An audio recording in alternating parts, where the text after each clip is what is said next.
ये षड्यंत्रकारी लोग हैं और नए नए शब्दावली प्रयोग करते हैं।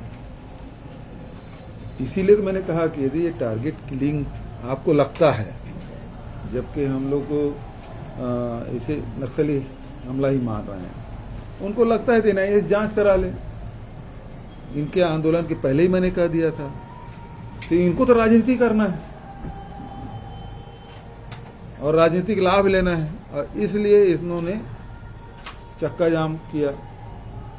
यदि शासन प्रशासन का ध्यान आकर्षित करना था तो कलेक्ट्रेट घेराव कर लेते, तहसीलदार का घेराव कर लेते, एसडीएम कार्यालय घेराव कर लेते। आम जनता को परेशान करने क्या मतलब था? ये विश्व हिंदू परिषद द्वारा आज पूरे प्रदेश भर में यात्रा निकाली जा रही है। किस चीज का? हिंदू राष्ट्र।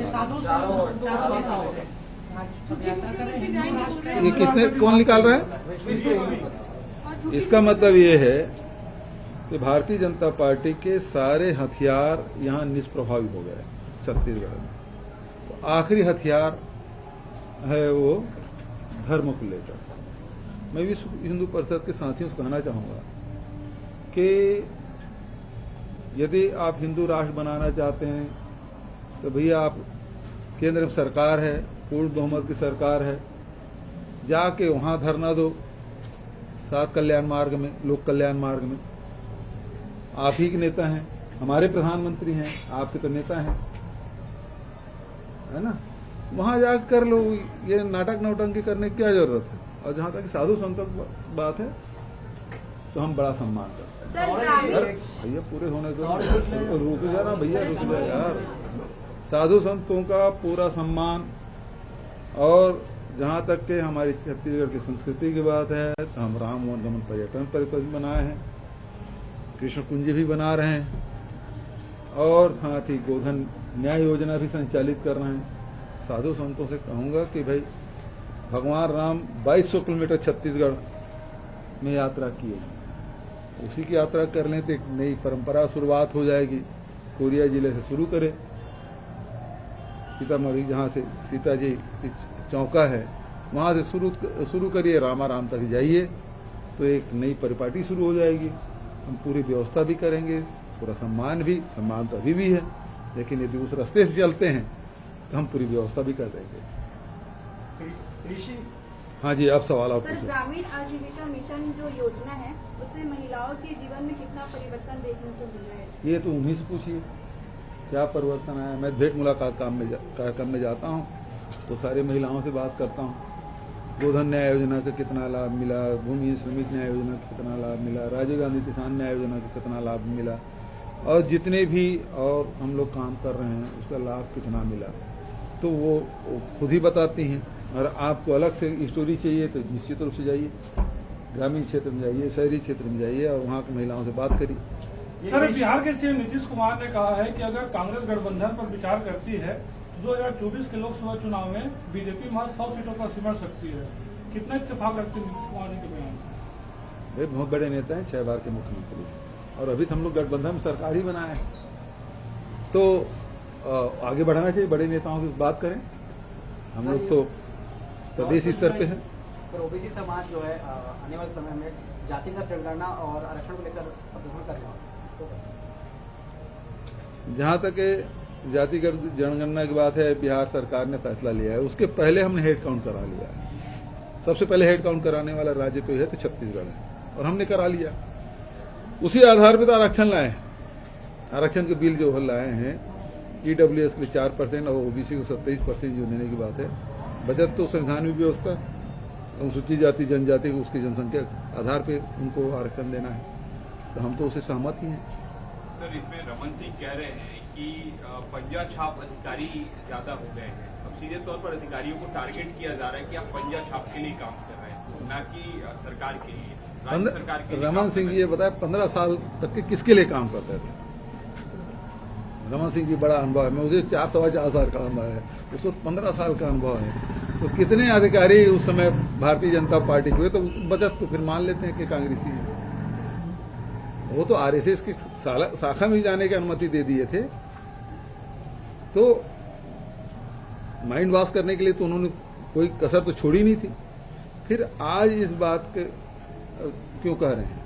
और रमन सिंह जी, मैंने जो कल सवाल पूछे कि आखिर उसके जो मुख्य प्रवक्ता है अजय चंद्राकर जी चुप क्यों बैठे हैं, कल देख शाम को एक ट्वीट आया उनका।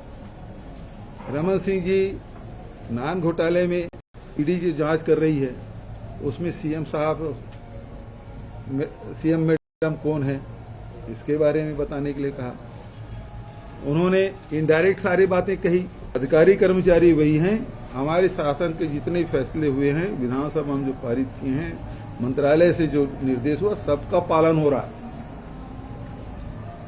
रमन सिंह जी आंकड़े की बात कर रहे थे कि हमारे अधिकारियों के, हमारे पार्टी के लोगों के सुरक्षा हटा ली। मैं उनसे कहना चाहूंगा कि आज भी भारतीय जनता पार्टी के नेताओं को बस्तर में ज्यादा सुरक्षा मिला हुआ है कांग्रेस के कार्यकर्ता और नेताओं की तुलना में। और यदि इस बात को कह के केवल छोड़ दे रहे हैं तब की बात अलग है, मैं चुनौती दे रहा हूं, वो आंकड़े बता दे। मैंने तो उसको और चुनौती दिया था कि तुम्हारे शासनकाल में कितना चर्च बना था और हमारे शासनकाल में कितना चर्च बना है, लेकिन वो मुकर गए, चुप हो गए।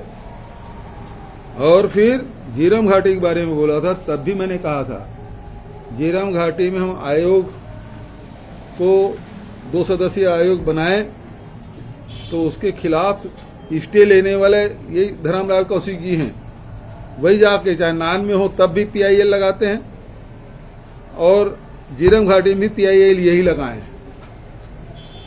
तो लगातार जांच को प्रभावित करने का काम रमन सिंह जी कर रहे हैं, कभी पीछे नहीं हटते। तो रमन सिंह जी कहते हैं लोन ज्यादा ले लिया, अभी फरवरी आधा हो गया, अभी तक सरकार ने हम लोन नहीं लिए। हो सकता है कि मार्च हमको लेना पड़े, लेकिन अभी तक नहीं लिए। लेकिन उनके शासक, उनके जो पार्टी के शासित राज्य हैं कितना लोन लिए हैं वो बता दे, तुलना करके देख लें कितना लोन, चाहे मध्य प्रदेश हो, उत्तर प्रदेश है, उन्होंने लिया और कितना हम अभी तक हमने लिए नहीं फरवरी महीने तक। तो वित्तीय प्रबंधन समझ लीजिए डॉक्टर साहब कि केवल आप ही नहीं कर सकते, किसान का बेटा भी कर सकता है वित्तीय प्रबंधन, और हमने करके दिखाया भी है। किसानों को राजीव गांधी किसान न्याय योजना भी दिया, भूमि श्रमिक न्याय योजना दिया, गोधन न्याय योजना भी संचालित किया, 4370 मानक से प्रति मानक बोरा से खरीदा। तो सारे कार्यक्रम चलाने के बाद भी आज तक हमने लोन नहीं लिया। ठीक है। भाजपा के जो राष्ट्रीय अध्यक्ष हैं जेपी नड्डा, उन्होंने सांसदों को नसीहत दी है कि हिंदू राष्ट्र और हिंदू धर्म गुरुओं के समर्थन में या विरोध में बयान देने से बचा जा सके। किस परिप्रेक्ष्य में कहा? हिंदू राष्ट्र और हिंदू जो धर्म गुरु के समर्थन में और विरोध में बयान देने से बचे जो सांसद, मतलब समर्थन भी नहीं देना है, विरोध भी नहीं देना है, विश्व हिंदू परिषद पद यात्रा करे। तो ये मध्य प्रदेश में क्यों नहीं करते ये पद यात्रा? और धर्म का विषय अलग है, राजनीति का विषय अलग है। धर्म को धारण करके उसको आचरण करना चाहिए और शासन चलाना चाहिए, सेवा करना चाहिए। धर्म की राजनीति नहीं होनी चाहिए। आज महंगाई के बारे में कुछ नहीं, बेरोजगारी के बारे में कुछ नहीं, वो सब मामले एक तरफ। अब चलो, तो भैया रोका किसने है आपको? बना लो एक लोकसभा बिल ही लाना है और पारित करा लो। अन्यथा जो धार्मिक आधार पे जो राष्ट्र बने हैं उसके हश्र क्या है? पाकिस्तान की स्थिति क्या देख लो, इस्लामिक देश है, आज स्थिति क्या है? नेपाल पहले हिंदू राष्ट्र था, आज क्यों वो सेकुलर हो गया? धर्मनिरपेक्ष क्यों हो गया? इसके बारे में कोई बताएगा? तो ऐसे बहुत सारे राष्ट्र बने ऐसे आधार पे, उनका अस्तित्व भी समाप्त हो गया। भारत की अपनी जो संस्कृति है सबको साथ में ले चलने की, सभी का सम्मान करने की, और इसी कारण से कितने भी हमले हुए, कितने युग बदल गए, लेकिन भारत का अस्तित्व कभी समाप्त नहीं हुआ। और इससे फायदा क्या होगा?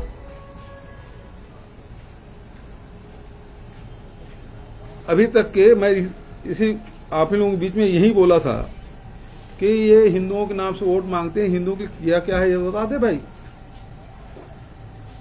वोट तो ले लेते हिंदू के नाम से, लेकिन हिंदुओं के लिए क्या किया है? 8 साल तो बीत गया, 9 साल लग गया। क्या किया है मुझे बता दो। आप लोग सब हो, आप लोग कुछ लाभ मिला है? तो केवल वोट लेने के लिए फिर उस जेब काटने का काम करो। महंगाई बढ़ाओ, बेरोजगारी बढ़ाओ, पेट्रोल, डीजल, रसोई गैस सब में कीमतें बढ़ाते जाओ।